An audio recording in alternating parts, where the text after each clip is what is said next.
For the last 247 years, the history of the Marine Corps has been built by its warriors. Marines who take pride in their title, earning the distinct reputation with honor and commitment on the battlefield. And as time moves forward, the Marine Corps is constantly growing and adapting in order to continue to be the world's most elite fighting force.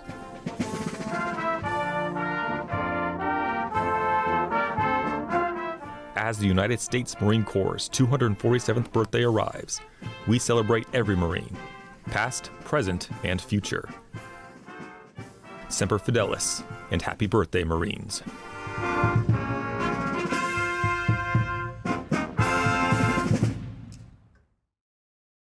What? Happy birthday! Look at all these guys. Happy birthday! Look at all these guys. These beautiful Marines. Blow out Greetings and well. Oh yeah, we are. Do I? Yeah. Well, I don't want to burn down my house. So, what is up, everyone? Contagion Effect. There we go. Now we're not on fire. Contagion Effect here and now, and we have some wonderful a new guest today, and then we have some guests. One that we just had last week, and then get rid of. Yeah, we love the guy. We tried and then to get rid our of good buddy Rudy, coming straight from. You can't hear us? Can everybody else hear us? Okay. Uh-oh, Rudy. Something up with their volume, buddy. We had it working. Something changed. So today, as you just saw, Eric's already dipping into the whipped cream. Fat guy problem. Gosh, dang it. Today is the 247th birthday of the United States Marine Corps. And for those of you that listen to the show, know that there's this guy. That's my dad. Hampson. Yeah, he was a good looking feller when he was younger. Went into basic training in late 1967, graduated early 1968, and like within weeks was in Vietnam, and actually did about 18 months in Vietnam. So love that guy, miss that guy. Sure. We are actually, I just got told we're gonna actually go see him tomorrow. So yeah.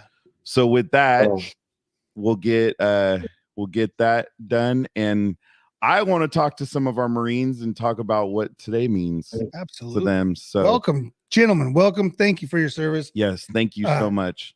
We appreciate you guys. So absolutely. Rudy, can you hear us now? Rudy, no. Dang it. All right, we'll start with you, Tom, since we know you still can't hear us. Rudy, I don't know what's going on, buddy. So Tom, maybe log out and come back in. Yeah. I don't know if he'll know how to read the comments, so we're just gonna figure this out and go with it. He was working a little bit ago, so that's weird. So Tom, you joined us last week. We got to hear your story. You know, you're over 20 years in the Marine Corps. What does today mean to you? Today is the it was the birth into a new journey in life. Because like I said last week when I was on the show, that you never plan. I didn't plan on joining the Marine Corps. It wasn't something that was in the cards. So therefore, everything else after that was something new. And what you get from the Marine Corps is just a new discovery in life. And then every transaction and interaction I've had with people while in the Marine Corps, that becomes lifelong, friendships, and able to have that cohesion amongst other Marines whenever you have that opportunity to. That's awesome. And you shared your whole story of the recruiting and everything you went through with that. And for those of you that obviously couldn't hear behind the scenes, Tom made some comments last week about something he wanted to do, and we've hopefully started that journey, right, Tom? So hoping that works out. And man, we appreciate you for joining us tonight. And I know you're probably going to become somebody we see ever so often, and joining us, and looking forward to what else is to come. So Rudy, any luck yet? Can you hear us now? Rudy? No. I think he was putting his fingers in his ears. Bummer. Only thing I could do is kick him out. And kick him out and then have him sign back in. Just there you go. And then maybe I could tell his part if you want. He could tell his part. So Chris, you're our guest this evening. So we'll jump ahead. You know, we're kind of telling a secret. You're in the Marine Corps. Good call. Shh, don't tell anybody. Wait till later in the show. What does today mean for you? Oh man, like Tom said, you know, it's. I knew from as long as I can remember, because my mom never lets me live down the stories, that even when I was little and saw the recruiters, I didn't know that's what they were then, but walking down the street, dress blue uniform, all that, I was like, oh, that's the, they just stand out. They're the best. I want to be part of the best, even for that long lineage. And then without getting too much into the books, I'm sure this will get brought up. My grandfather served in the Navy, family lineage. I was like, I don't want to go on a boat, don't want to go under the water in a sub. I was like, I'm just going to be a Marine, and it's been a whirlwind of excitement, highs, lows, everything in between. But honestly, the people that I've met, still talked to, served with, are no longer around, kind of thing. Like, I would do anything and everything for them at the drop of a hat. So I think it's just such a bond that no matter where you're from, we're the smallest branch. So it's only 208,000, I think, was the last number I saw, compared to the Army, which is like 3 million just on like Fort Hood up here in Texas. So, I mean, we're such a small, cohesive thing. I think it's just amazing. And then the lineage, like Rudy, from back in the Vietnam, or Tom from his era. I mean, it's just crazy. And all the stories seem to kind of blend together. It's just amazing. Right. Yeah. Rudy, are we better now? Yes, I can hear. Yeah. Perfect. Yes. We can't have you on here, I know, without hearing a little bit of your story. I was gonna go So get I know. I was like, man, we got to go to Texas and get his phone or computer working. So Rudy, what we've been asking everybody, obviously today's Marine Corps' birthday. You're all Marines. We've got to share your stories. We'll learn Chris's story today. But we wanted to know, what does the Marine Corps birthday mean to you? Well, I'm very proud of being a Marine. The training I got way back in 1967 turned me from a boy into a man, and all the great qualities that I have up to this date, I owe it to the Marines. The work that I'm doing with the deported veterans right now, I owe it to the Marines, because they instilled in me that we do not leave anybody behind, dead or alive. What our government is doing right now is leaving these deported veterans behind. But guess what? I'm a Marine. I'm not leaving my brothers in arms behind. I will take them out there, out of Mexico, one by one, if I have to. So far, I've gotten 2 of them. I got 25 to go.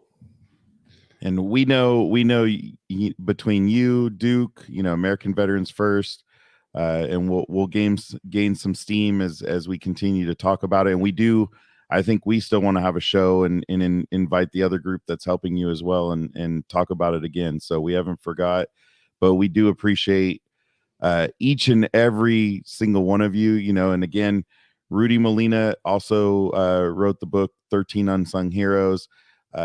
So great story on what actually happened during the circumstances on the movie Born on the 4th of July. So tells the true circumstances of what happened that day. So if you don't have 13 Unsung Heroes, go check it out.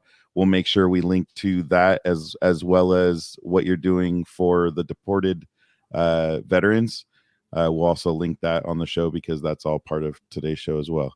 So thank you so much, Rudy. Tom, man, I'm happy to see you again, and I know we'll be talking, literally every day. So I appreciate you. Oh, Rudy jumped right off. And Tom, appreciate everything that is coming through your mind, because I can't wait for us to make it a reality. It's going to be awesome. Me too. We appreciate your service as always, and you know, and of course having you on the show last week was awesome. Oh, absolutely. Absolutely. It was a great experience. And at least tonight you got to see the Marines together, and especially celebrating on the birthday. It's a great thing when everyone's so spread apart. Right. And that's the beauty of what we get to do here, and get to do this with this medium, right? We get to talk to anybody throughout the country. So it's a beautiful thing. So Tom, thank you for your time. Thank you for your service. And you and I will be talking. I can't wait. All right, buddy. You have a wonderful evening. Thank you, sir. So everybody else, have a good night. Happy Marine Corps birthday. All right, go get Chris's book. Oh, yes. I need that signed one, 13 Unsung Heroes. I need that signed one too. Yeah. We'll work on a distribution deal, you know. Absolutely. That's what we need to start, is our books, our book signings, yeah. Our library. Our library. Exactly. Yeah. The Contagion Effect Book Club. So Mike, write that down. That could be a joint, and that's a joint venture right there. everything talked on the show. It doesn't include everybody listening. So only the people live on the show right now. Yes. All right, Tom, you have a great night. Thank you so much for joining. I appreciate you. I wish we had more Marines join us tonight, but hey, we got who we were meant to have. Minute, hey, yeah. I mean, we got who we were meant to have. I was sitting here getting ready to tag people, but I'm like, no, like this. No, we're good. It's good. Tom, thank you, sir. Have a wonderful evening. All righty. Have a good night. Hoorah. All right. So we are down to one. I'll tell you what, man. It's not a regular formatted show for us. No. We usually kick you back out. We have an intro. Scotty Hastings' music has been graciously. Scotty's awesome. Yeah, that's our intro. I don't know if you got to watch any of the previous shows that we've done. It's the intro's coming. The intro. Oh, yeah, we're still doing the intro. Oh yeah, we still. Yes, dude. Come on. Yes. We cannot do. Well, I don't want to get. We got plenty of time for Chris, and we're gonna make sure we get Chris fit in. But we do have to pay the bills, and we got to make sure Scotty's heard. Okay, absolutely. Because you can't have a guy like this. I can't go right into. I was hoping we did the stories that they tell. Right? You just it goes hand in hand. Absolutely. So with that, times and places they may change, but one thing stays the same. The stories that they tell about going through hell. If you think they wouldn't do it all over again, well, you just don't know them. The memories that they own of the ones who didn't make it home, it sure do miss them, but they keep them all living in the stories that they tell. That thing is so awesome. Just that's a great song. Dude. And it's a great lead-in to Chris. We can't even announce it, but you can do. Man, so I'm gonna give everyone, including Chris, a heads up. Eric is geeking, nerding, everything out. I mean, so. I couldn't not. Like, I want the book. I'm to be honest with you, I am going to order the book. I'm gonna actually order 2 of them, and we're gonna go with the autographed one. Well, one for everybody Merry that Christmas. didn't hear. Oh, thank you. Merry Christmas. For everybody that didn't hear. So Eric actually has the audiobook we'll talk about Chris's book. Yeah. There will be links to it. Yeah. But I want to know, before we go too much farther on that, Chris, you get paid on the audiobook, right? Otherwise we go. Well, that was the thing. Yeah. All right. Are you getting a kickback on the audio too? Yeah, same. Yeah, okay. It's all relative, but you know that. Yeah, so we'll get into that too. Sure. We want to. We definitely want to push wherever you make the most amount of money and get your money's worth. So so like us. I mean, hey, if somebody wants to sponsor us, we have applications to sponsor. I mean, we've been holding on to our one all year long. If you want to sponsor us for a couple $100,000 a year, we'll take it. I'll even take 500. Yeah, I mean, 500,000 lights on. Yeah, for sure. Yeah, and weirdly enough, and we'll obviously going to talk about the book, but before I even pen to paper or to the publisher, whatever. I told my wife, and we both agreed, you know what, if the 1 to 100 sells, I don't care. Yeah. If that one book gets into the right hands that helps a male, female, mom, dad, brother, sister, relative, friend, whatever, change their mindset, keep them from going down that dark path and taking their life, then it doesn't make any difference to me. So. Well, I got to be honest. And so when I got into the book, and I'm just going to say the book, but obviously I got the audio. So as I'm being talked to through this book, and there was a point where I said, "What in the are you doing?" It was when you said you were going to re-enlist the second time, and I'm like, "What the? Like, you can't do that to your wife. Like, you just put her through all this. Like, what are you doing?"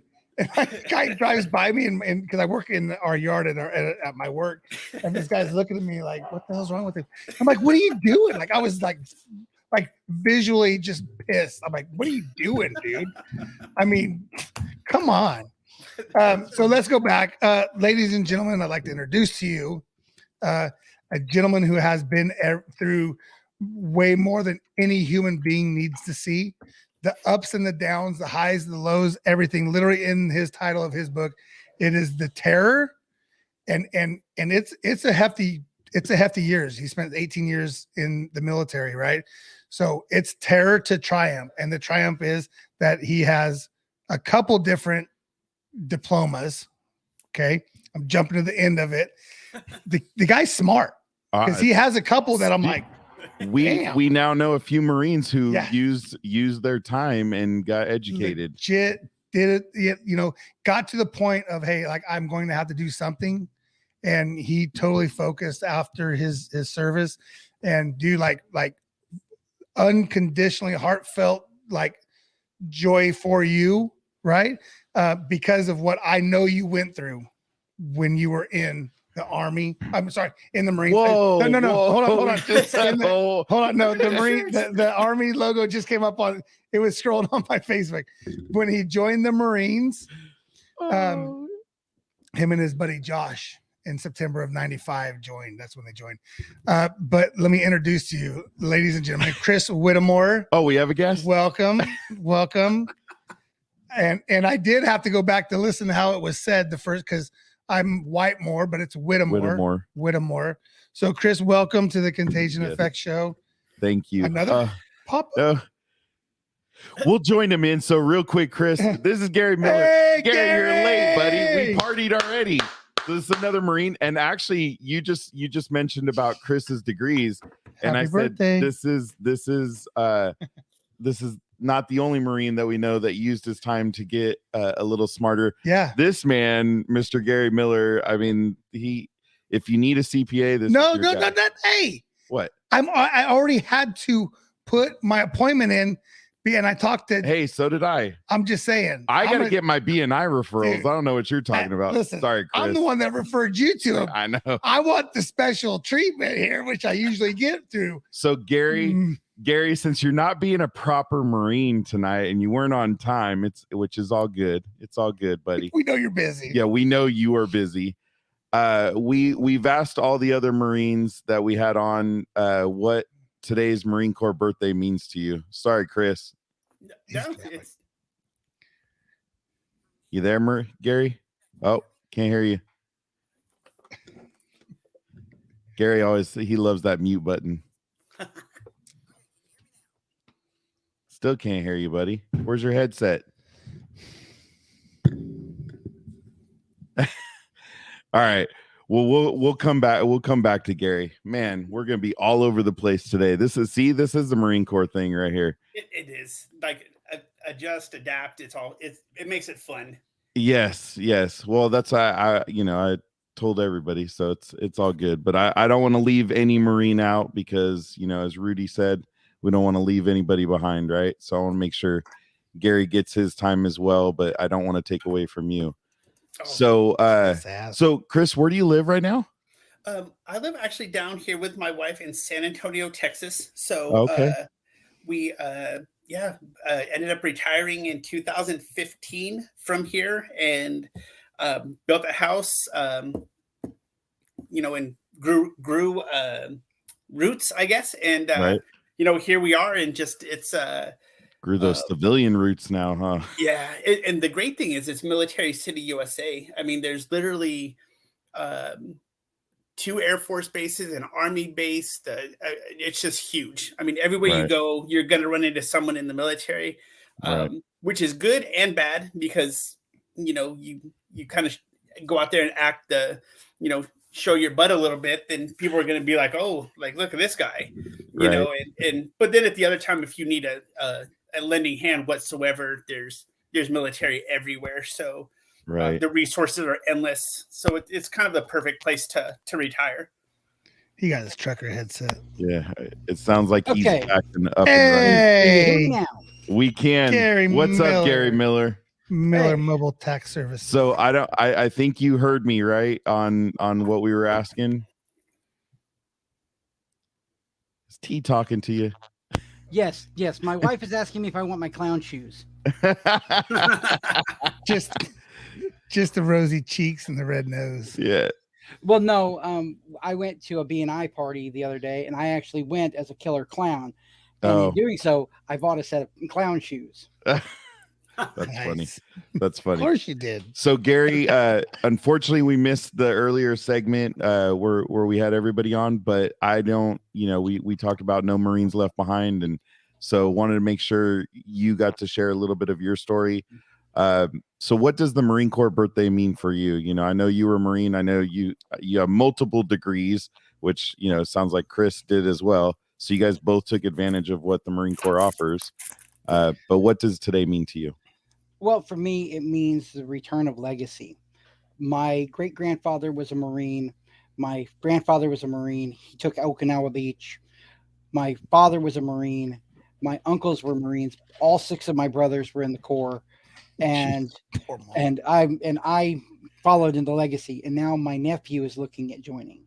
Nice. So it is a family not only of DNA heritage, but when you join, you get through the crucible, you are a member of a large family that is all over the world. Color, creed, doesn't matter. Only thing that matters is the blue. Yeah. Of that beautiful dress blues. Yes.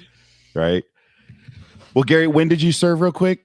96 to 2000. 96 to 2000. All right. So Chris, you were in there around that time, weren't you? Yeah, the initial push was 95 to 99 with 3rd Marines over in Hawaii. Nice. So Gary, I don't want to be rude, but we need to get on with Chris, and I think Eric and I, we definitely want to get you on at some point to tell your story. And apparently we don't want to talk about what you do because Eric's slow season, whenever that happens. He doesn't have a slow season. I know that's what I'm saying. Right now is my slow season. I have 6 weeks. The problem is 1 week, one 10-day period coming up as of the 12th is me taking my wife to Cabo. It's the first vacation I've had in 5 years. Don't get caught up in it. I'll share later. It's not even a fun trip. He's taking his freaking computer to do tax. It's a B&I thing. It's a B&I thing. You sound like my wife. Yeah. Yeah.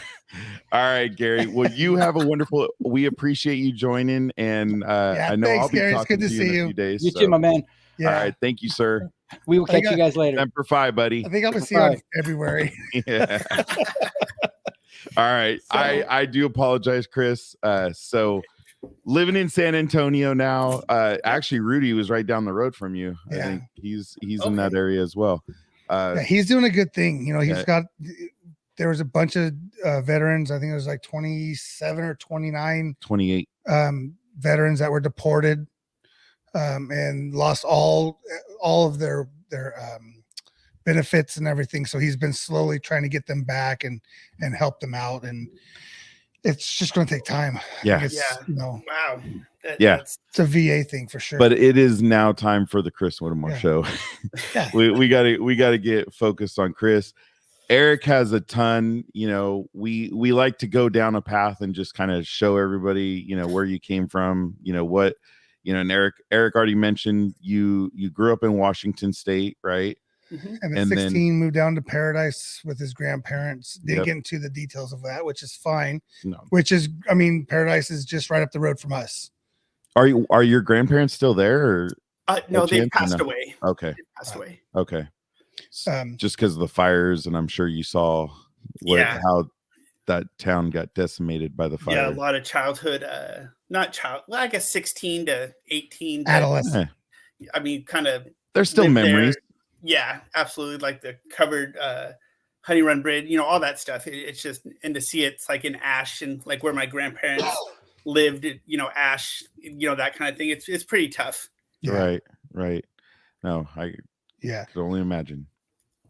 So I want this to be about you, and obviously the book is you, right? It's your legacy, and you talk about that in the book. Your great grandfather and your grandfather, and you had aunts, uncles, and so I want this to be about like how you got to that point. I know in the book you say that you and your friend Josh signed up because the forward thinking or the focus of just becoming a man or having that transition. Just can you tell me a little bit about how like you guys chose the Marines? Because why? Oh, okay. Really, it was, for me, it was always been like Marines or nothing, even though my grandfather, you know, fought in Pearl Harbor during the Pearl Harbor bombings. Like he was, you know, there during the whole attacks and everything like that. And both my uncles, my father were in the Navy in Vietnam. And my other uncle was a paratrooper in Vietnam in the Army. And I knew I was going to join the military, but I knew right from the jump, despite, you know, the lineage of Navy saying, hey, go join the Navy. I was like, no, I'm going to, you know, reinvent the wheel, change direction completely, you know, go against the grain. And I was always that kid anyway, where it's like, oh, everyone's doing this. All right, I'm going to go check out this over here. It's just kind of like how I rolled, I guess, growing up. But I just knew I wanted to be a Marine. And so me and my good friend who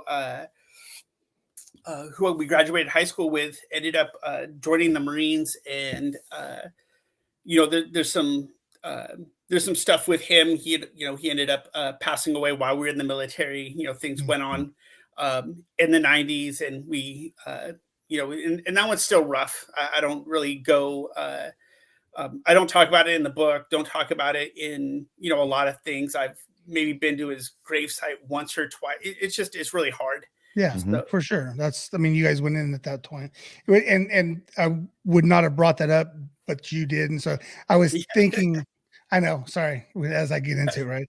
Well, no, and I'm glad you explained it, because I was curious of, there wasn't very much detail of that. Right. And so I for me, being that I've listened to your book almost 2 times, like I appreciate that from a reader standpoint. I mean, as a fan standpoint, really. You got it behind the scenes. Well, yeah, I mean, it needs to be told. Like seriously, people need to listen and go get this book, because it's in depth, and it's you feel like you're in there. Like, I mean, they talk about booby traps and Chris talks in his book about. Sorry, I actually had to phrase it out. Hey, Chris talks. Yeah, mistakes, right? Yeah, Chris talks about it in his book, like these people went in, people being the bad guys, and built bombs in walls, right? And set booby traps and I know I have it in my notes, but there was this one point where they're jumping over this wall, and the way that he describes it, the wind kicked up and blew the paper and the can and just and tell me what his name is. The guy, you said his eyesight was perfect eyesight. I thank God that he had perfect eyesight, that he saw the tripwire. Yeah, Greg Dixon. That was one of our last. Dixon. Yeah. And he goes, I thank God that he saw that, because if he didn't see that, he wouldn't be here. No. Like, I mean, it was intense, bro. Well, that's crazy to think of moments in your life. Yeah. Like that. Thank you to Perfect Vision. Yeah. So we'll I don't usually run the interview. Mikey usually does, but So we get in Uh-oh. and your MOS. So no, I know that you went and you guys go in and you get stationed. You go to Okinawa, the 3rd Battalion, 3rd Marines. Well, right? we're you know me. I know he's you on the West Coast. He's on the West NCRD, Coast. San Diego. NCRD. Yep. All right. 29 Palms. Well, 20 doesn't mean he went to 29 Palms. He did. Okay. Oh no, I did. Yeah, I heard it. I mean, not every Marine goes to 29. He heard it. He did. He did. He went to 29 Palms. Oh yes, well, a couple times. It's such a resort and all. Well, that's the funny part, because later in the book, he's like, I really went to the resort in Oceanside. Yeah. He's like, I walk across the street and the ocean's right there. That's when Right. he ended up going up to Pendleton. Mhm. Yeah. Oh, Pendleton's beautiful. Yeah. So That's why that's why the Marine Corps band comes from. Yeah. Well, that's why I cussed at him because he went to 29 Palms twice and then he ends up going there. I'm like, no, like go home, get healthy and get better. Right? Like, I mean, shit, man. Yeah. That's funny. So so you go to Hawaii, Okinawa, and what's SOTG mean? Because I wrote it down, but I don't remember what it was. Sure. It's the Special Operations Training Group. That's what essentially back then it was like a QRF force for being forward in Japan. So like we got to do a lot of cool training, got to go to, Thailand during that trip, which, of course, very briefly said, hey, cool, we were there, did what we did and came back. Got to work real close with the Navy SEALs, Army, the big 1-1, the Spectre gunships, in which back in the 90s, I mean, there was the initial 91, 92 war was over. So this was that nothing really going on. And so it was really cool to be around that elite group. Yeah. We got to do some cool stuff. I was young, 21, 22 years old, having the time of my life, single, living in Hawaii, deploying to Japan. I was like, this is the greatest thing ever. And wow, how did things change after coming back in? So right. So when you guys left, is that whenever you guys had all your gear palletized up you guys had all palletized up, right? I was telling Mike a little bit before the show, you date yourself because you said that the commanders had pagers. Yeah. And the pager goes off and they're like, oh, and he says in the book at this point, he goes, the commander goes, well, let's go do this one more time. And basically was like, yeah, we're not going home. They said, grab your stuff, get back on the buses. We're heading back out. Yeah. Yeah. Like that. You just knew at that point, like, it's just not going to be a military career. That's just all Hawaii and hanging out and all that good stuff. Right. Like you knew from that point. A military career that's not all roses. Yeah. Yeah. Yes. Yeah. Yeah. No. The stuff that, so then, so you go, you head off and then you guys come back. Right. So, and then 9/11 happened.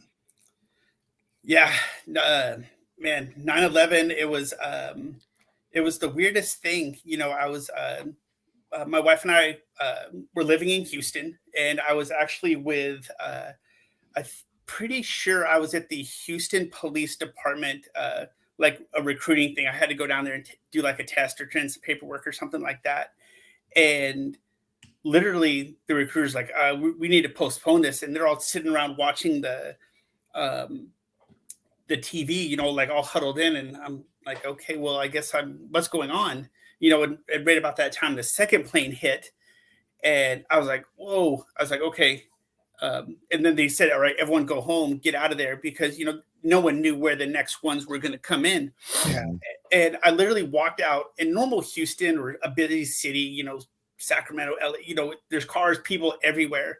Literally walked out the door, and it looked like the scene in the movie, like Devil's Advocate, when he's like walking up the street and there's no one but like dirt, dust, and rolling newspapers. I mean, it was just deserted. I was like, this is really creepy. So got in my car, raced home, and I think for so many that joined the military right after that, that was a huge pivotal point. And then I think what's even, I guess, like for our generation, you know, Pearl Harbor happened. We weren't old enough to remember that, you know, different wars, different events, not old enough. I mean, there's kids graduating high school, college right now. They're, you know, probably heard about it via YouTube and everything's electronic now, but they have no idea what it is. I mean, to them, it's like, oh, 9/11. Okay. Yeah. It's something that happened in history. And they just have no idea the gravity that threw the world into. Yeah. And what happened after that. I mean, it's wild. Well, I think ours would be Space Shuttle 86. Yeah. Right. Yeah. Playing on the playground. I was in elementary school. We were watching it. Yeah. We were one of those classes watching it. But I do want to go back. So because, you know, like I said, Mike's the better interviewer than me. I get all, because I want to jump in. I caught on the fact that he was at Houston PD and he was with the recruiter. So were you already looking at getting out at that point? Or had you already come out? I already got out in August of '99 and ended up moving down to Houston with my wife. We didn't obviously just refer to as my wife since we're married now, and it'd be easier. In '99, and so, you know, I wasn't sure what I wanted to do. I was glad I'm out of the military. I'm free. I'm you know, I'm not constrained by the military per se, but I was lost. I was like, young, 4 years old. I'm like, what am I going to do? You know, what's next? And so I really went on this like job hopping campaign, like the island hopping campaigns of the past. I mean, there was just, oh, I'll try this job. No, I'll try this job. I'll try this job. And just nothing. I mean, it was just miserable. He became a state trooper, a Texas state trooper. And I think one of the stories that he was talking about was the party, right? The girl coming back from college. Yeah. She fell asleep, had an accident on the highway, Christmas Eve, right? So he's got to go, and it was like he described it as a homecoming surprise party kind of, and you know, he has to give that the ultimate, you know, to any parent, like, hey, like your daughter's not coming home. Like, this is what happened, you know? Yeah. And that, I mean, you know, I forget the word that you said, but the streets of Texas, you know, the highways of Texas. And you're like, this is military stuff that happens. You know, she fell asleep on her way home. Yeah. It was, and those kind of events happened, you know, quite a bit. And, you know, the holidays, being young, you know, it's like, oh, that had an impact. I had to tell a family member, you know, like you said, that, hey, your kid's not coming home. She fell asleep coming back from her finals at a college, you know, and she went head on with an 18-wheeler, and, you know, and so that was, I don't want to say the young impressionable, I guess. In a way where it's like, oh man, that really, really hurts. And then, you know, I guess 6 months later, I'm back in the Marines, and that jump started, you know, in June 2004, I re-enlisted, in the little fire keg was lit, and it was, you know, off to the races. And now it gets interesting. Well, what made you re-enlist? While I was actually in the State Trooper Academy in 2003, a lot of the people who were in that class with me were getting activated, like back into their units and deployed. And so we started out like 170, and now we're like 140, 130. And the whole time I'm sitting there watching the news and you know, touching base with friends like who I served with that stayed in. You know, I got out, they stayed in, and I'm like watching these lists come back of like who's injured, who's killed, and even though I was a state trooper, I was doing the cool thing, high speed chases, arresting, you know, the bad guy, all that kind of stuff. I was like, there's something missing. You know, it's like when you're doing something and you're like, okay, I'll do it, you know, but your heart's not in it. And I just knew that being a Marine, I was happy. It was like the round peg and round hole. Being in the Marines. So I was like, you know what? talked to my wife. I was like, this is just not me. I've got to do me. And she's like, all right, if you're going to go in, to the Marine Corps, make a career, no more like job hopping. Cause she was worried I'd do 4 years, get out 4 years. Right. And I was like, no, if I go in, like we'll stay to retirement. And, sure enough, made it. So there's a part that you didn't, that's something that you didn't explain in your book. And I was kind of like, well, why is he going back in? Why is he going? And I think not I don't want to critique your book or nothing. No, no, please don't. Yeah. Please do. But right there, like you explaining that would have put me a little more at ease. And I probably wouldn't have cussed at you for going back in the third time. So, you know what I'm saying? I mean, excuse me. This is only the second time. So there's a third time now. Oh no, there's a whole career change. There's a whole military career change. Yeah. I mean, job hopping and Eric's not good at spoilers. No, I'm not. No spoiler. We need the big spoiler alert. Yeah. Spoiler alert. So 04 re-enlist. He goes to 29 Palms, right? Yep. First duty station. Yeah. 3rd Battalion, 7th Lucky Marines. you. Yep. The way he describes 29 Palms is this. Why don't you let him? Go for it. Yeah, I don't know. Let it come out of his mouth. I think it was great. It was awesome. It was perfect. 29 Palms was literally the armpit of the entire military. And weirdly enough, the Army said this place is uninhabitable. No one should actually live here. The Marines are like, well, we agree. Yeah, we'll take that bet. And they set up this large, which is now one of the largest and best like training environments to get people ready to go to Iraq, Afghanistan, things like that.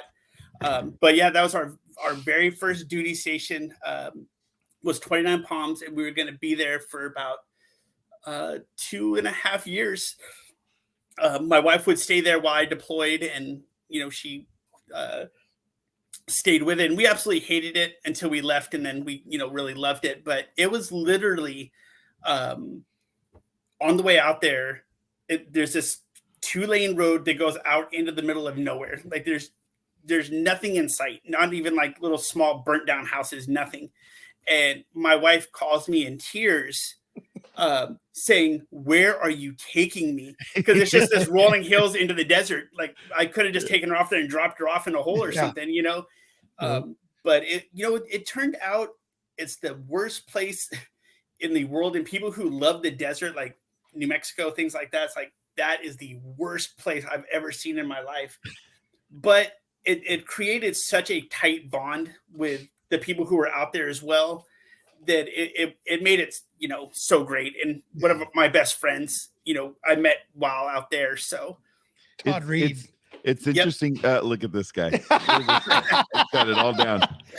What interests me is the fact that Vietnam vets train there. And I'm like, you look at the terrain in Vietnam versus 29 Palms, like they were not cohesive, let's just say, because jungle and desert. Desert, flat, nothing. Exactly. There's a part later in the book, and it's at the end of the book, where he describes going and they're flying through the desert and they come up to the dam, right? Oh, in Afghanistan. In Afghanistan. And he says it's they describe it as a sandbox, just a sandbox, right? You come up to this metal wall, and on the other side of the metal wall is a lake and nothing but green.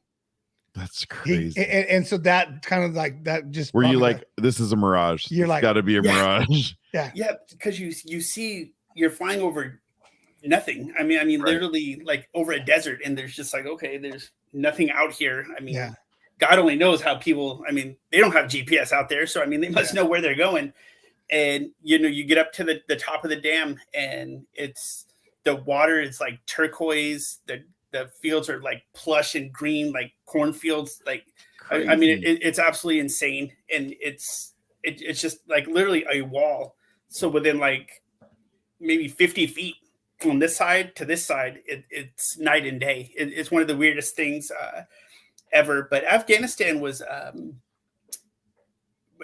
Afghanistan was wild because they still have the castles and stuff like that built Genghis into the Khan. wall. Genghis Khan era stuff is still visible. It was amazing.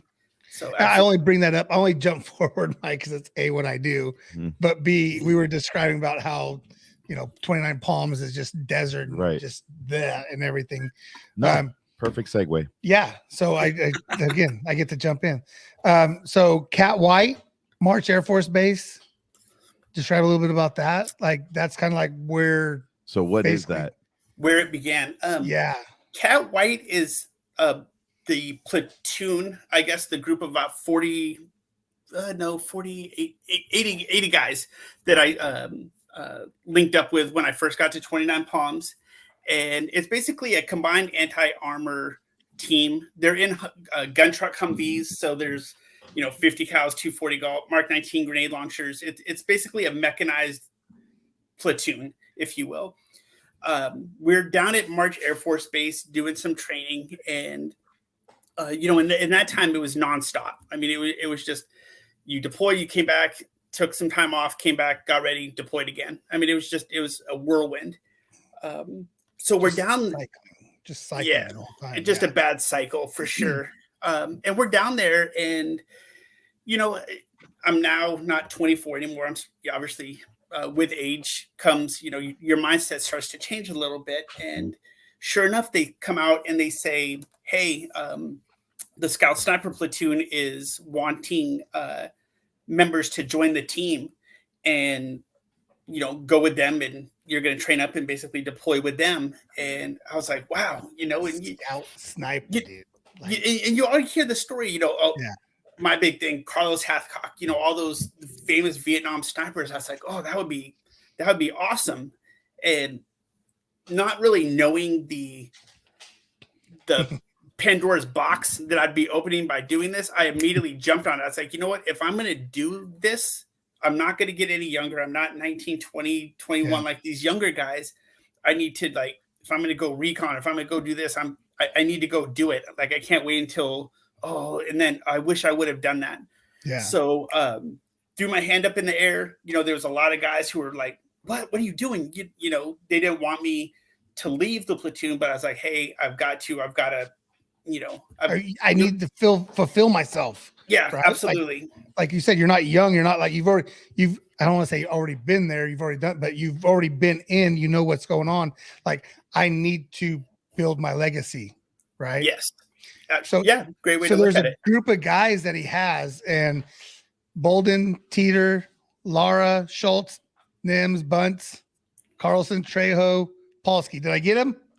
Yep. And then yeah. Yep. So I'm so giddy, dude. But like, and throughout the book, like he's caged animal. Oh God, I'm so sorry, bro. I know this is an absolute shit show. It's all over the place. I'm sorry. It's only going to get worse. It's okay. But these are guys that he trains with, and so they kind of get split off, and then they go to different teams, and they all it all comes back around, I guess. So right? those guys were all the training crew, right? Different people in his training crew. Okay. Yeah, the Staff Sergeant Carlson, Staff Sergeant Polska were the two top guys of the platoon. Like Cat White was 80 plus strong. The Scout Sniper team, we had total 22 people, maybe. Yeah. So it was like this small group, and then all those guys that you listed, Bunt. Schultz, Bolden, all those guys are actually the guys I did the 05 deployment with. We were actually the team that went through all the missions in 2005 together. And so I ended up, going back with them back to 29 Palms and Cat Red. And that's it. Cat Red was where my good friend Todd Reed, like that's his group, and they definitely had some fun over there as well. And, it's once we left March Air Force Base, I'm like, okay, I think I know what is going to take place and, where we're going, deployments, things like that. I had no idea. And it literally put the such a weird, I don't want to say weird dynamic, but weird, like life completely went off the rails. Like what I was envisioning or what I thought would happen was not the case at all. And but again, I had to keep telling myself, hey, you made the call. You want to go. Yeah, you told your bride, hey, like this is what, like I'm in it, and I got to get back. Yep. And they said cool, and then we found out we were going to Ramadi, Iraq, which in 2005 was a city, just like all the other cities over there at that time. It was chaos. They haven't had an elected official ever in the country's history. Planes weren't allowed to fly over the top of the city. Helicopters weren't allowed to be any lower than like 1,000 feet above the city because they were getting shot down. It was absolutely, it was hell. I mean, it was one of the, I've been on a few deployments, obviously, through the book telling the stories, but this one in 2005 was just, it was such a, I mean, it was just 7 months of chaos. I mean, right from the word jump. Dude, was Ramadi, was it both Sunni and Shiite? Like, was it both factions? They were all over the place. It was just complete chaos because nobody, because we know through learning everything about Iraq, we learned, I forgot if Saddam was Shiite or I forgot which one he was a part of, but know that they were the heavy, obviously the heavy leader and everything. But once everything started falling with him, then it just turned into absolute war and chaos. Yeah, and it he's was not doing diligence. It was a total shit show. No. There's a couple guys that I work with, and they're like, and because I told him about the HMLA, and one of my buddies was in after you there, and he goes, dude, the stories that these guys have, like he was like, holy shit, like you're gonna have this guy on. I'm like, yeah, no, like he's coming on, and we're talking about the stuff that they saw was just in 2005, and it's really weird too. The HMLA 369, the world famous gunfighters, are known all the way back to Vietnam and before, was actually our close air support during Ramadi, and as the career progressed and kind of jumping forward real fast, but became a crew chief. Actually became a crew chief at that same squadron in 2010 that actually supported us in 2005. So it kind of all came full circle. That's cool. Yeah, it was wild. I mean, it's been a wild ride. So with the group, the sniper group, was that because you said you had the white group, which was like 80. And then you had it sounded like the training sniper group was like 22. What does the group that you're working with, like while you're in country, like what's the size of that squad? Okay. So once we got over to Iraq, we broke down into, we called them Sierra teams. Mm-hmm. And we had 3 teams of 6. So we go out in 6-man groups out into the city, usually for 3 days. It always got extended without fail. And so we just, we'd be out in the middle of the city doing our thing. And they would call us over the radio and be like, hey, we need you guys to stay out 3 more days. We'll drop some food and water off at, this area. Once it gets nighttime, go, pick it up, and then you can sneak back in. Because obviously the job of our job was to remain undetected, sit in these abandoned buildings and just observe whatever the bad guys were doing, planting bombs, doing, whatever the case was. And it was, so that was, it was a lot of fun, but, we quickly realized, and we were told from the jump, hey, if something goes down, you 6 are it for at least 10 to 15 minutes before that QRF team could get to you because of the bombs and things like that. They had to be careful too. Right. So of course, now you're carrying 20-minute sustained firefight on your back. As you're like, I was 175 pounds. And I think I got on the scale for one mission and I weighed like 285 pounds. I was just going to say, yeah, he almost, yeah. But I mean, imagine at the rate their weapons fire. Yeah. And you got to go 20, water, ammo, you got to go 20 minutes. Yeah. And then, I mean, wow. Yeah. And wow. It's the group of 6, right? Yeah. I mean, and we had the claymore mines for security that we plant on the staircase. So I mean, worst case scenario, I mean, we'll blow and go if we have to, but I mean, it's thankfully that never happened. But it was definitely, I mean, it was quickly realized how bad it was going to be. I definitely think that right from the get-go, I mean, it's the book, without ruining it, I really tried to make the book and leading into it, I wanted to put people, like, if I could find a way to word it to where people could actually feel like they were actually there. Yeah. I think Eric said you accomplished that. Yeah. Yeah. So I'm sorry. I want to say Terror to Triumph is the book. Go check it out. Again, I got the audiobook. I've listened to it twice now. I'm going to get hard copy signature. I'm going to get it. But you sell yourself short on the Claymore Mine one, because he describes they actually set a trap of, hey, listen, like, we're coming in here, it's clear, but we don't want someone to come behind us, right? So they had a claymore, and then I don't want to say strapped to it or extended. Well, yeah, it would be extended out, right? They extended out to the claymore. They had a grenade, right? The flashbang grenade. Yeah, the flashbang grenade. So he says if someone comes up behind us, then they're going to have a bad headache. Right. That's kind of how he explained it. They'll trip the wire and detonate the flashbang like a warning device for us. Yeah. And so it was, and there was a few times where people jumped the walls, hit the flashbangs and just like, having it going off, and they're not very aggressive after that, because they're more just like, they just want to sleep because now they've got a concussion. But it was, it just never stopped. I mean, for 7 months, it was just constantly in your face. And I mean, and then even from the word jump too. I mean, it was wild. So yeah, there was.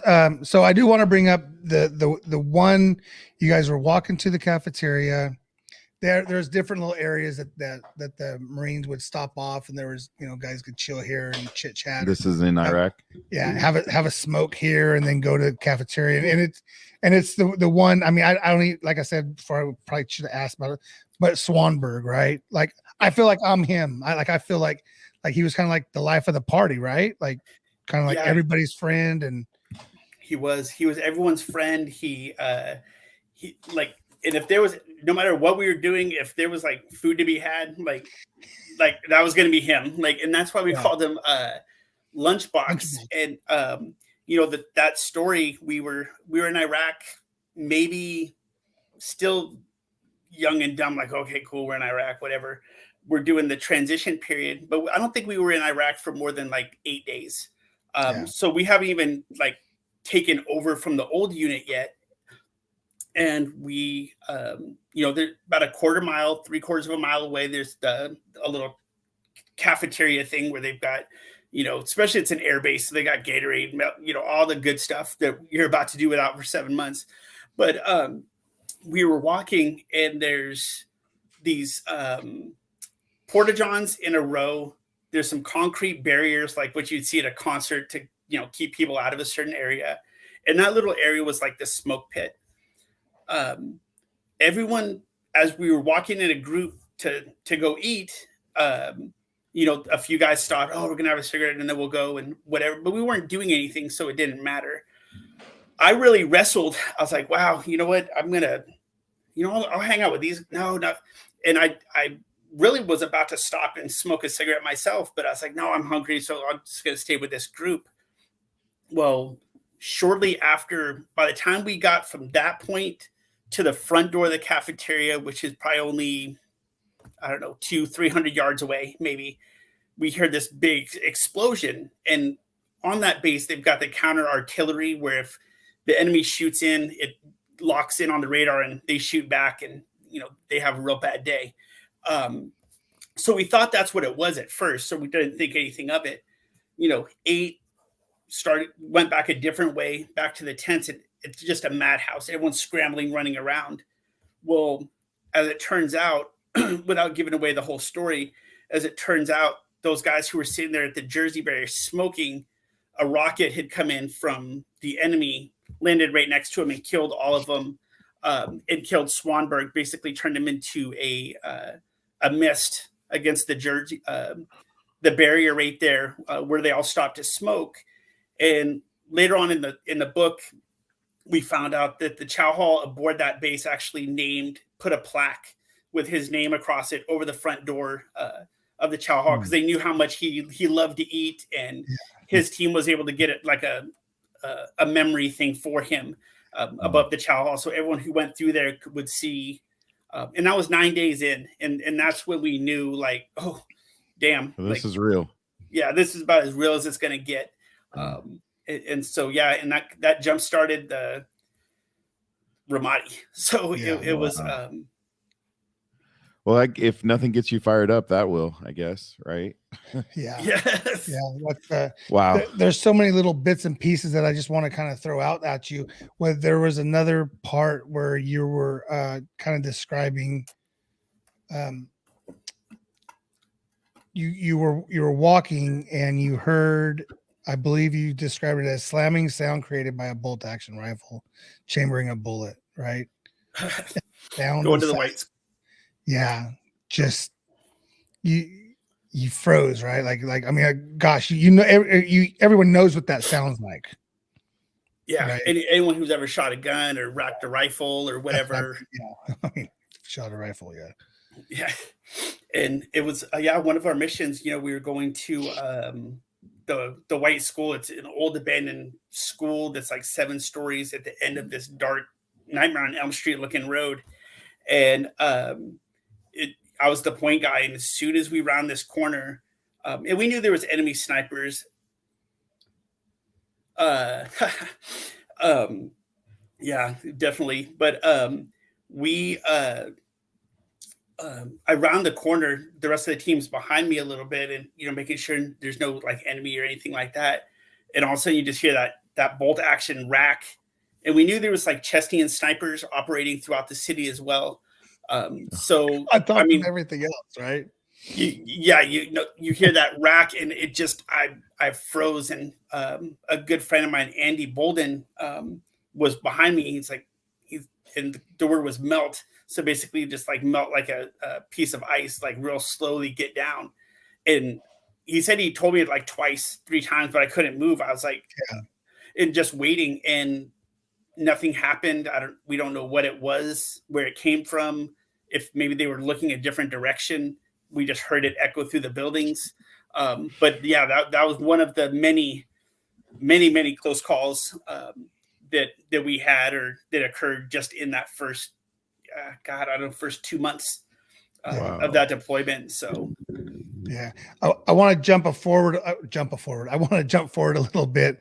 I can sit here and literally dissect the whole book with you, and I actually. But we want to leave something to the for sure, and we want to sell some books for him. and that's what I told Mike. I'm like, dude, like let's just do an interview on him, and then we'll do the book separate. Like we'll do a whole book review. Like by tomorrow, he can review, actually recite your book from beginning to end. It is like for me, it's a good listen. Like I can sit there.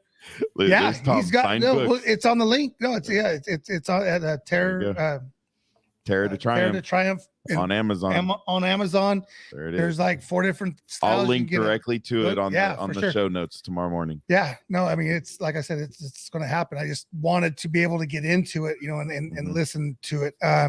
So I'm going to actually take my notes, and I'm going to slide up a little bit because there may be a few. And we're getting to, I believe at this point, you had left and you re-enlisted. You were at the H1, AH1. Oh, okay, right? So, yeah. HMLA.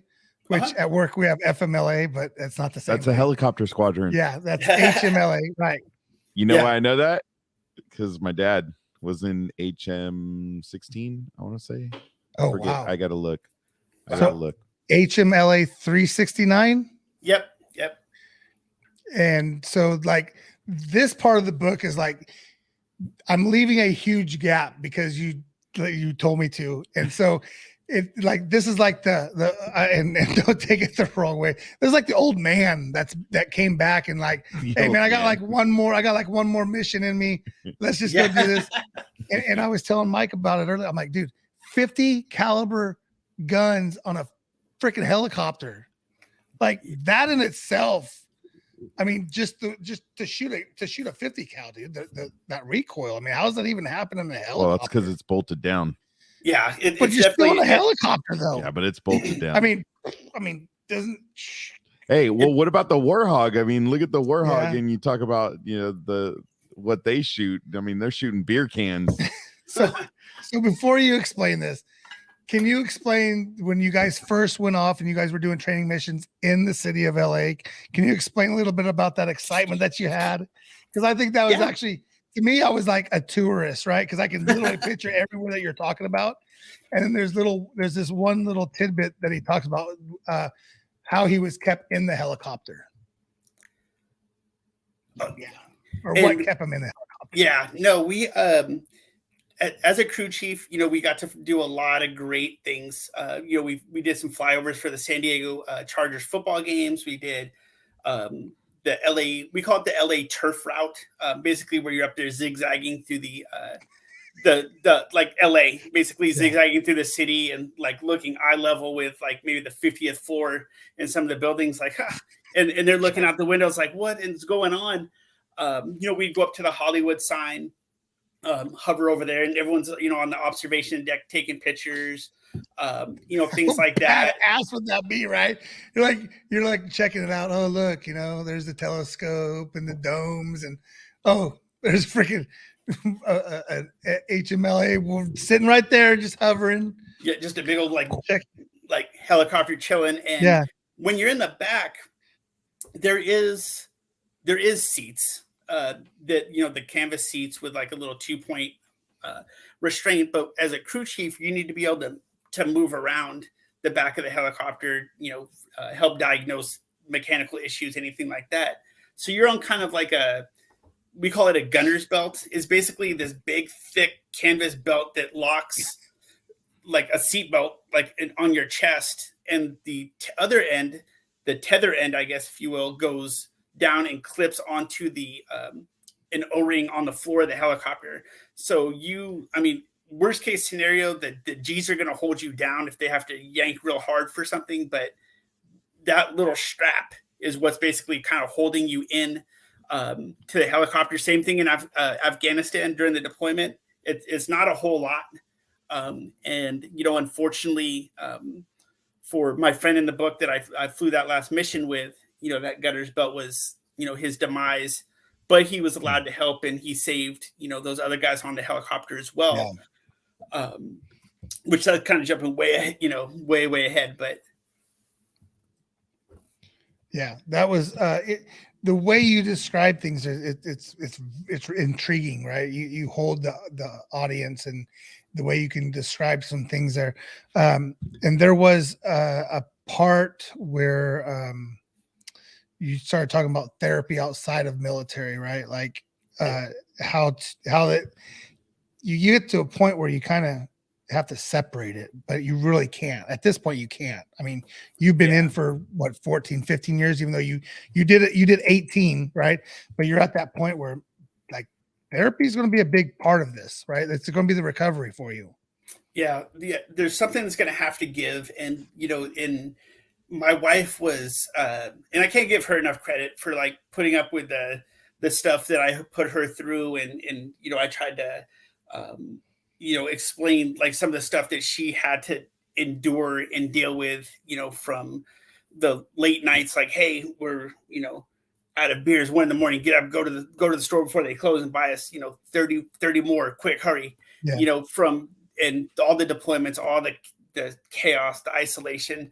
But, I hit that point where I knew something was wrong, that I couldn't fake it anymore. The Halloween mask was off. All the years of deployments, DPS, state troop, like everything was coming full force to the front. But at that time, I also wanted to be a crew chief. I wanted to fly. Like change jobs. I was like, I'm not going to give up that dream. And so I went out in town, and during that time, that was 2008-ish, I went out in town and met with this civilian provider. I was like, oh, I can meet with this civilian off base, off record, just church and state. It was separate, no big deal. Sat with a guy about 2 hours, and he said, and I'll never forget this. He said, wow. He's like, you've got way too many problems for me to help you with. You've got to go back on base. Immediately, I was like, you know what? Screw it. I'll drink the memories away. Nope, not going to happen. And told my wife, like, done with therapy. Don't even mention it. Don't even bring it up. And I wanted to put that in the book because a lot of people were scared of the stigma. You're broke. We have to train, deploy, return, train, deploy, rinse, repeat. There wasn't time to deal with, oh, you got mental health issues. You're suffering with this, or you're suffering with that. If you were, then they would try and take care of you, but you were going away. Like, you're going to another unit. You were a problem. You weren't going to be dealt with, because they had to get ready for, in 7 months, we're going to be another war zone. So it was very hard at that time they said, hey, if you have problems, talk to your command, talk to the people will get you help. But it was also, everyone knew, if I talk, I'm going to lose the connection with all these guys. Now I'm going to be that black sheep, and everyone's going to look at me weird. Now, did that happen to some people where they were looked at weird that they were like, hell with it, I'm just going to do it? Yeah. No, but at the same time, it was also like, oh, cool, you're doing good. See you later. I've got to focus on this. There was just no time.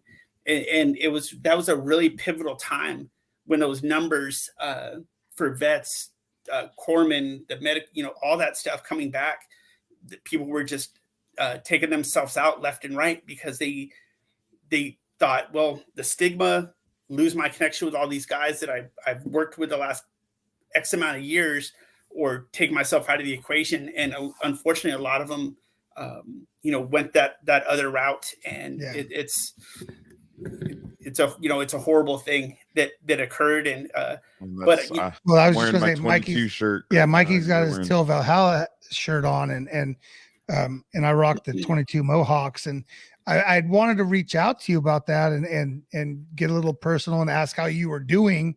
I know, again, when these people pick up the book and read it, you explain the end of your trip and what you've done, and you went back to school and 3.9 GPA, gets a degree. What was the first? School's easy compared to what this guy just did. I mean, let's be real.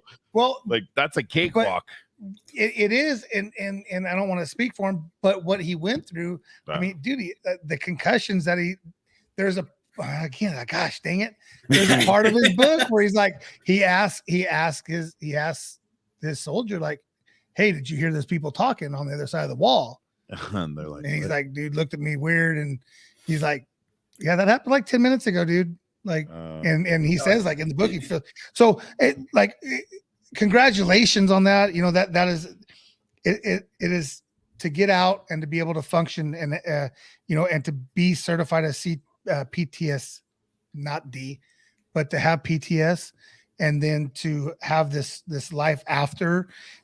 Can you just tell us what some of the things that you've done outside and after to help yourself, right? And actually to share, what you've been going through. For sure. I mean, since, got out in 2015, ended up earning the my degrees, the bachelor's degree, master's degree.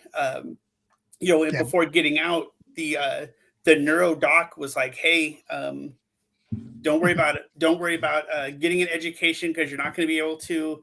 You're not going to hold down a full-time job, and you're not going to be able to stay in a relationship for long term. So you might as well. And I was like, well, damn. I mean, if I'm that fucked up, like, I'm just going to check myself out. Was this a VA doctor, or was this? No, this was actually at while I was on active duty, medically retiring out of the military. Like a Navy, like neuropsychologist.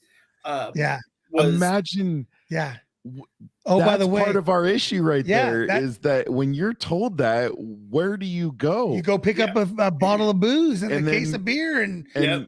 that's what that's the problem. That's what Wow. That's why I'm asking the question. Yeah. Because Yeah.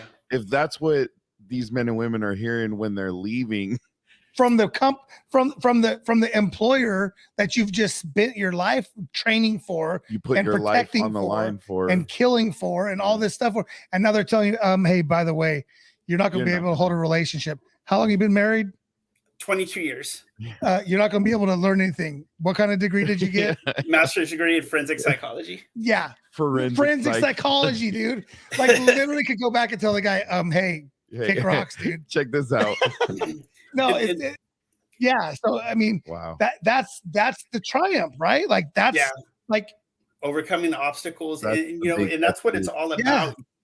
And and did that, did a few jobs, once I got out, just to, get things going. And now I work for what's called the Bexar County Veterans Treatment Court. Basically, we help vets, active duty veterans, all the way back to Vietnam era. If they, are arrested for assault, DWI, things like that, we literally get them into a program, walk with them through the year-long program.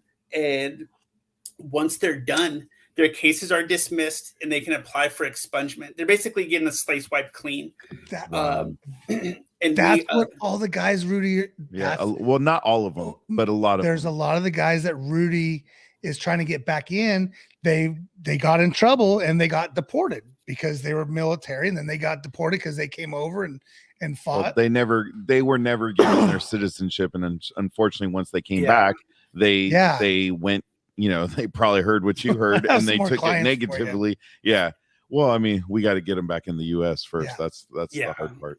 For sure. And and then weirdly enough, once I started this job as a case manager with the Veterans Court, was 3 weeks before the initial COVID shutdown. So I got to learn my job from the kitchen table. My commute was about 50 feet, which was crazy. But a lot of my experiences, these guys will come in, Vietnam era guys, early Desert Storm guys, all the way up to current. They'll come in heads down, just defeated. And I'm like, look, and I try and stress this to everyone. And one of the reasons I put the book out is whatever got you to here is part of your history. It is what it is. Like, here you are. Everything that you do from today on matters. This one charge does not define 18 years of the military or whatever. What you do right now, are you going to be a better person? Are you going to dig in? Are you going to get the help for drinking, anger management? Are you going to better your life? Or are you going to wallow in this self-pity and stay back here and not make the change that you need to? And, and a lot of people, take that deep breath and, and it's great to see where they started when they graduate. It's great to see their transformation and their families are happy. And with the book, I work with the bailiff of the courtroom. His son was in the Army and he deployed, and he came back, and the bailiff got my book. He read it. He's like, would you sign a copy for my son? I was like, of course. Let me, bam, knocked it out real quick, handed it to him. Until he read my book, he did not fully understand. His son deployed. He was active, go lucky, playing football, doing all this stuff. And now he comes back. He's isolating. He's drinking. He doesn't want to be around people. He doesn't want to. And the family's like, what is going on with this guy? Like, he won't talk to us. He won't get help. And I'm very humble when it comes to the book. So I'm like, it's just my story. There's, but it actually opened their eyes to see, like, oh, this is why he is acting the way he's acting. We don't need to keep saying, what's wrong? What's wrong? What's wrong? Yeah. We need to get him around other vets or get him help before it's too late. And a lot of families, a guy I hadn't talked to since 2007, in the book, Maxwell, friends with him on Facebook. and he read the book, and after 17 years being estranged from his family, they were able to read the book and understand what we went through over there. And now they're building up a relationship again and getting back to where, things should have been. And that's my message to anyone listening, any vet, anything. Don't wait. Don't do what I did. Don't wait 8 years, 10, 9, 10, whatever. Don't Vietnam vets waiting 40 years. Don't wait. It's okay to not be okay. Is one of the biggest ones. And if that kind of stuff doesn't affect you, go down to the local prison, turn yourself in because you're a psychopath. And or you're not being real with yourself. And unfortunately, that's probably the biggest issue, is that, we're especially men. And this is kind of another reason why we decided on this show, and is that we as men, we're not allowed to have any issues. We're not allowed to think a certain way, right? And we got to break that stigmatism. We got to break that thought process. And it makes me go back to Tom. And I think what Tom is working on and what we're looking at, it will be a huge help to the guys and girls that you're helping. Yeah. So I'm hoping, that it just gives me even more fire for what Tom is thinking is going to be a big deal. Yeah, there's going to definitely be a dialogue between what we have going on and a tool that you'll be able to use, Chris.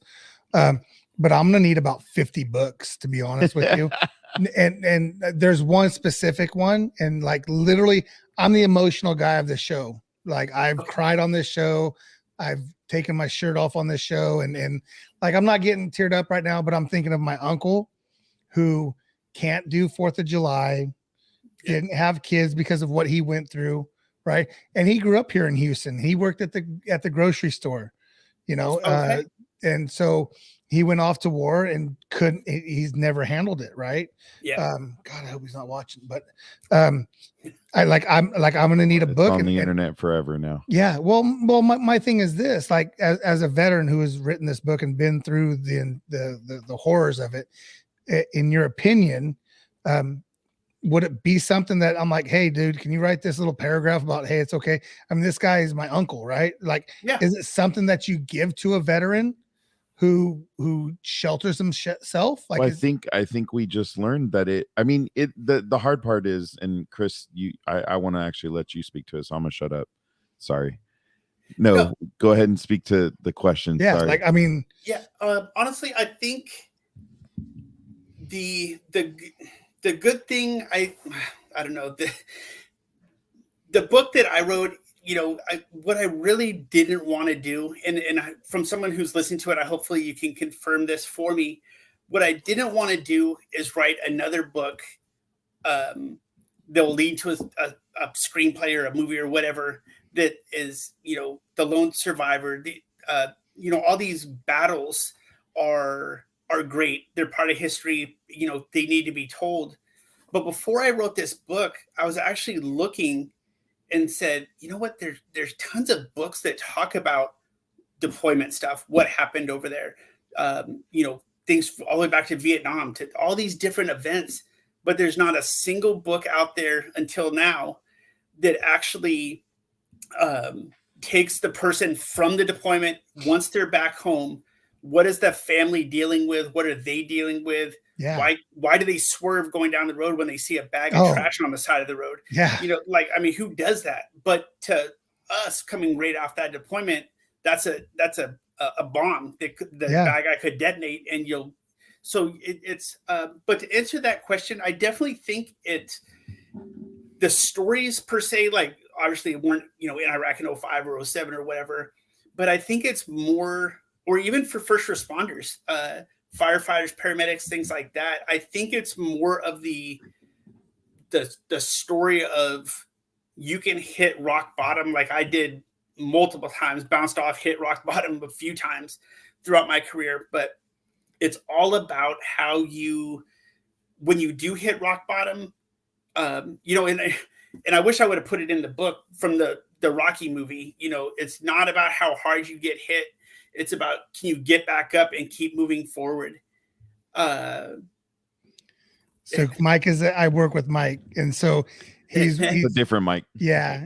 So yeah, thanks, Mike. Appreciate you hanging with us. Yeah. So it's it's like I said with my uncle, it's a Vietnam. I don't want to say the Vietnam thing, but that's where he is at. And like we'll talk afterwards because I want that to happen. I mean, Christmas is coming up. I think it's a solid book, man. It's a good read. It really is. Well, I do, and sorry to cut you off. I do want to say one of the things that I can appreciate just getting to listen to it through Eric's eyes and voice and everything is, and we listened to a little snippet before the show, and you took a tough time and you also installed some humor in it, which was great because you're going through one of the situations you're dealing with and you're like, and then I did this like a dumbass, or it's funny because that just humanized, because for those of us that don't live this, man, you're talking about these things and all I'm thinking is, these are like Hollywood or Call of Duty moments, right? Well, he mentions you lived it, but you humanized it because you took what we see in Hollywood and what we see on Call of Duties or all these things, but you humanized it with that little bit of humor in that moment, which speaks volumes to probably who you are, because you probably you had to find the humor in some of the things that you were doing during some very dark times. You'd have to laugh, otherwise, I mean, laugh or cry. And the minute you crack, like it's I don't want to say it's game over, but there was in 2010 there was a guy that I still know to this day, Carson. It was around the 4th of July mission, and he came back. He was rattled. His hands were shaking. They went on a bad mission, probably medevac some people, and they all knew that I was in the infantry, and and we were halfway through the deployment, so we still had another 4 months to go. And he said, "How do you do it?" And I said, "How do I do what?" He's like, "How do you?" He's like, "It doesn't phase you. You look like this a statue." I was like, "You know what?" I was like, "It phases me, but now and here is not the place and I wish I would have never given him this advice. I was like, you swallow it when we get back to the States, when it's safe, then you uncork that bottle. Till then, you put the cork on and get back to work." And I felt bad doing that, but also I knew that's a survival thing. Like if you allow every little piece to affect you while you're over there, like you'll spin yourself out, and you won't be able to handle. Now, is it bad to bury 7 months of stuff? No, because I buried like 21 months of stuff. But it's definitely, and I think that this book and these guys, even my father-in-law, he was a Marine in Vietnam in the 60s, 66, 67. And he read the book and was like, wow, you know what? And it's different times, different stories, but they can put themselves in that to how it relates to their story. And it really, I think, has helped people come out of that thing like, damn, you know what? And it's opened their eyes and has really helped a lot of people. And, like I said at the beginning, that was the whole thing for the book. I didn't care if I sold 1 or a million, as long as it's going to help that one person put the gun down. And just like, Scotty and another one of our mutual friends, Shannon Book. He's been on too. And his music. I mean, it's just it's amazing. The episode that I broke. That's the episode that I broke. My dad, 4 years ago, my dad committed suicide. He had pulmonary fibrosis, and he just said, he was Navy, USS Cleveland. And said, I will not have somebody take care of me. If I can't take care of myself, I'll take care of myself. Yeah. Right. And that's what he did. So that's, and I'm sure that Not Alone song is probably one of the ones that you can't listen to. Oh, no, that was it. The words, because you sat there and listened to, like, you hear it, but when you really listen to it and you bring, like, literally was just bringing those words in, and I'm like, oh boy, Like it's on it now. Well, and hence why Scotty's music, the stories that they tell is, we just felt like, dude, can we use that as our intro music? He's like, sure. Explains us. It explains what Contagion Effect is about, and the great people. Now, Chris, I don't want to, because we're already going on an hour and a half. So, and I don't want to hold you hostage all night. But not at all. I did have, and I don't want to say a last question in case, Eric, I don't want to keep you from asking anything. But what, you did all this stuff after. What prompted you to write the book? Honestly, it was we were sitting around, me and a couple of friends were sitting around talking about some of the stories that are in the book, and they started because I've got a moderate traumatic brain injury, so a lot of stuff kind of goes fuzzy every once in a while. But I started to lose parts of the story, and that scared me. So my wife had the idea, hey, why don't you just write it down? Like make a journal, if you will. And I'm like, okay, that's a good idea. So I just started typing, and it's like my fingers got possessed, and I was like, oh, I remember this. and it just started going. And once I was done, I was like, it was really hard because it's digging those scabs, which is good because I needed to, work through that kind of stuff more than what I did before. But, once I had this, my wife's like, now what are you going to do with it? I was like, well, save it on a computer, whatever, who cares? And she's like, why don't you send it in and see if you can get published? I'm like, yeah, right. And honestly, it was kind of like that. I just was like, all right, you know what? I'll send it in, see what happens. And within about 3 weeks, the publisher hit me up and said, hey, we read your manuscript. We're very interested. We want to publish it. And I'm like, yeah, right. It's just might get pranked. Jinx or intervals. And I thought it was, this big joke. 'Cause I never envisioned myself as an author writing a book by no stretch of the imagination. And it kind of taken on a life of its own. Initially it was the paperback. And then it went, Kindle for the e-readers. And then everyone kept asking, when's the audiobook coming out? It's like, audiobook? What are you talking about? Like who the hell wants to listen to an audiobook? Like just open it up and read the book, Yeah. And so I was like, fine, okay, cool. And got with audiobook, the Audible, and they created it. The person who, read this story, when I first heard it, because, each step is an editing thing. You've got to listen to it. But hearing someone else read the words back was it was weird. It was kind of like, whoa.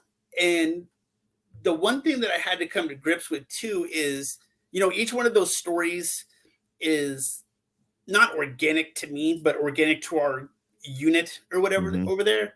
But now it's anyone in the world who wants to read that book is now going to be sharing in that experience. And so it's kind of, overwhelming a little bit with the book, and, people, and I can't thank you enough for the great compliments on the book. It's just, it's so hard for me to hear hey, this book is really good, because it's just not, it's just really hard. You're like, bro, you should see what I went through to make that book. You think the book is cool? Yeah. Wait, I told you. And I get that. I do. And again, I'm going to push the hell out of it. I've emailed the cover and the link to at least 15 people that I know who have kids in the military. Shout out Chris Clark. Hey, how you doing, brother? We're going to wrap up here in a little bit. I had to bring up, there's two things I had to bring up real quick. One is you were part of in 2014, the Invictus games, right? Yep. Yeah. Can you talk a little bit about that real quick? Yeah. And that was another one of those weird, just kind of at the right place at the right time. My wife and I went into the little Marine Corps building that's on the Army base where the Wounded Warriors go. And they were like, hey, we need people who want to go to London, and nobody wanted to go. And my wife and I were like, London, okay, free trip, like deuces. Yeah. And we initially didn't know. We were just like, oh, Invictus Games, whatever that is, you know. And they said, you're going to go compete. And this was the inaugural one that Prince Harry started up for all the service members across all these countries, met in London and competed in swimming, track and field, wheelchair rugby, seated volleyball, like all these different, I don't want to call it Paralympic because it's not necessarily that, but it was competitions with Italy, France, Iraq, America, like Great Britain, obviously. There was like 8 or 9 different countries represented. And it was kind of like the Olympics over there. And we actually got to go and compete. And we ended up taking the silver medal in the wheelchair rugby games. And it was absolutely, it was just an amazing experience. Just one of those things that you're like, wow, you start out in the infantry in 29 Palms and now you're playing, wheelchair rugby against, Great Britain. Sweet, right? I mean, it's just, like we said, Chris, thank you. I literally from the bottom of my heart, I am so thankful that you wrote the book, right? There's part of me that I'm not sad that you went through it because we wouldn't have this now. And you even said in the book is I kind of was hard for me to hear people say, hey, thank you for going over, right? Like, thank you for and I'll leave it at that, right? I'll leave it at that. But for me, thank you. I appreciate it. 100%. Thank you for letting me struggle through this and show the true thought process that goes through a whole podcast, because you're a good interviewer. And so we got through it. Right. Oh, and here's my thing is I want to leave it on this. This is, so at the end of your book, the 3 takeaways that I got from your book was you can still find purpose. Even when someone tells you can't have the 3 major things that you want in life. Right. Yeah. Crazy. Don't stand in your own way and be your best self. I mean, those are words from Chris Whittemore. It's going to be a New York Times bestseller. It will. I tell you what, don't forget who you add on our 127 subscribers. Watch out, world. And Chris, you said it, and it's kind of our same philosophy with our show is, we love all the big numbers because then what we're doing, what you wrote, it gets out to a larger audience. But at the end of the day, if it hits that 1 or 2 people and saves their lives or does something and makes a change in their life, then we are happy as can be. Yeah, no, 100% agreed. And it's and that's absolutely it. There's everyone's going to go through the dark times all the way back to like your uncle Vietnam era guys. When you come out of that dark shadow and see what the light really has out there, what's really out, like on the other side of that door, life just gets so much better when you don't get in your own way. You're willing to take the help. You're willing to take the chance. And the hardest thing in the world is to be vulnerable. But once you're able to swallow the pride, it's okay. It doesn't matter. You cannot go over there and find out, in the book about a 9-year-old girl who was executed in the street and not be affected. It's just, I mean, it's a human being. I mean, I tell people too, I was like, do you think the firefighters at 9/11 felt like, oh man, this isn't any big deal, carrying away their brothers? I mean, Oklahoma City bombing. I mean, those guys were messed up too. But it's okay. And it's just, and so hopefully anyone listening, anyone who can go out there and get a book, please leave a review. Please, the stars are great, but please leave a comment, because I think the comments are what generate people's interest in the book. And I think you even say that I saw that written somewhere that you asked for that. So I think that's classy, because it just shows you truly care about what people are taking from it instead of just giving you a star. Just a star rating. Thank you so much, Chris. Thank you so much for your time, man. For much your service. Happy birthday, Marine Corps. Happy birthday. Hopefully we did. Oh, since you're drinking, we do have one last question that we ask everybody. Can I say what it is first? You want to say what? There's a joke, and I'm leaving it at this. It's probably not going to be Motrin and Gatorade. Okay. No, it's not going to be good. That's It's spoiler an alert. joke. Yeah. Spoiler alert. Yeah. Anyways, you and the wife are hanging out, ending your day. What's the go-to drink for you? The go-to drink for me now, it's really weird because currently this is just like ice water, but it's a nice tall glass of Crown on the rocks, just straight whiskey on the rocks, and just sit back and just unwind and just let the good times roll, and see what the next day is going to bring. It's awesome. Kind of the adventure never stops. There you go. It's awesome. Well, thank you, Chris. Yes, I appreciate you so much. True pleasure to be able to talk to you. And like I said, we'll make sure the links are there for the book. Okay. And tag us and send us stuff if you need anything. Let us know. And we'll make sure. Feel free to tag whatever we get going with Tom and see how it can help in what you're doing and what you're accomplishing in the life you're in now. So for sure, yeah. And if it comes down to like some books or whatever, if it comes down, we can figure that out. We can get all that worked out and get some signed copies out to you guys and all that. Beautiful. As well. Beautiful. Thank you so much, Chris. Appreciate you. Have a wonderful evening. All right. Thank you to your wife for letting us borrow you for a few hours. No, all good. Thank you guys again for having me. It was great. Thank you. Whew. You all geeked out now? Separate from the espresso, right? I am not going to sleep. I may listen to it on the way home. Yeah, well, there's that.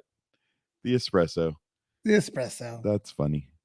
Paparazzi made you an espresso. Hey, we're gonna do a no ads happy birthday Marine Corps, because you know what, we can. And happy birthday Marine Corps. Yes, thank you to all the Marines out. Thank you to all the services, but happy birthday Marine Corps. You get your day. Make sure you're at least somewhat up and running tomorrow.